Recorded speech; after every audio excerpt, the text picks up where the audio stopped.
পোলা এক মায়ের খুব ভালোবাসে, দুনিয়ায় আর কিছু চায় না মায়া ছাড়া। আচ্ছা, কিন্তু মায়া পোলাডারে পছন্দ করে না। ওপো অনেক চেষ্টার পর মায়া সে পোলাডারে কইল যে ঠিক আছে, হ্যাঁ আমি তোমারে ভালোবাসতে পারি, হ্যাঁ আমার একটা জিনিস এনে দিতে হবে। কি রে?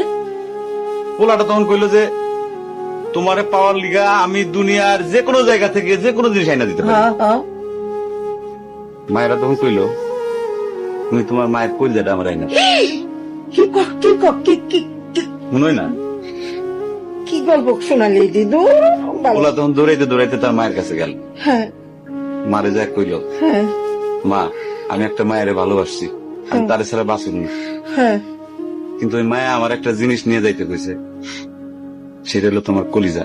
তুমি যদি তোমার কলিজাটা আমার দাও, ওই মায়াটা কলিজাটা পাইলে আমার ভালোবাসবে। মা তখন কইল তুই আমার একমাত্র বুকের ধন, তোর সুখের জন্য আমি সবকিছু করতে পারবো।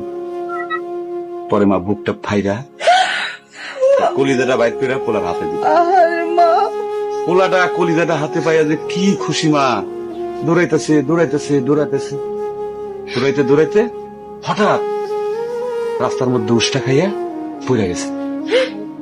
হাতের কলিজাটা হাতের থেকে সুইটা রাস্তার মধ্যে পড়ছে। তখন মায়ের কলিজাটা কইতেছে ব্যথা পাইছো বাজান? কোন মায়া যদি এইরকম কয়, সেই মায়ের আমি, আমার মনে হয় জগতের সব মায়ে একরকম, আমি পারো না মা, আমি তোমার ছাড়া আমি থাকতে পারবো না মা।